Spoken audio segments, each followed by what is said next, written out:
গর্ভবতী মা বোন যারা, তাদেরকে খেজুর খাওয়াবেন। গর্ভবতী মা বোন খালি আচার কিনে দেন, এগুলো কিনে দিবেন না, খেজুর খাওয়াবেন। আর তেঁতুল তো ভুলেও খাওয়াবেন না।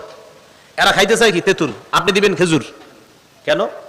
ঈসা নবীর আম্মা, যখন ঈসা নবী তার পেটে আসলো, ঈসা নবীর আম্মার খাদ্য কি হবে? আল্লাহ বললেন ফাকুলি ওয়াশরাবি, খাও পান করো। কি খাবো আমি? তো খেজুর গাছের নিচে বসায় দিস, এখানে বসো।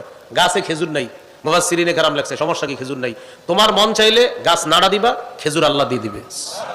কারণ যে আল্লাহ কুদরতি ভাবে কোনো বাবা ছাড়া তোমাকে সন্তান দান করতে পারে, এই আল্লাহ খেজুর দিতে পারবে, এটাও তোমাকে দিতে পারবে। আর সামনে ঝর্ণা আছে, ঝর্ণার পানি পান করবা, খেজুর খাবা আর পানি পান করবা। আপনাদের কাছে আমি যে বিষয়টা বলতে চাই, এত খাদ্য থাকতে আল্লাহ মারিয়ামের জন্য খেজুর কেন নির্বাচন করলেন? গর্ভবতী নারীর জন্য কি নির্বাচন করলেন? খেজুর। এখান থেকে বোঝা যায় গর্ভবতী নারীদের শ্রেষ্ঠ খাদ্য হলো খেজুর। মেধা ভালো হবে তাদেরও, সন্তান যেটা পেটে ওটারও মেধা ভালো হবে। খাবান তেঁতুল, পরে কিচ্ছু মনে রাখতে পারে না। খেজুর খাওয়াতে হবে। আল্লাহ বুঝার তৌফিক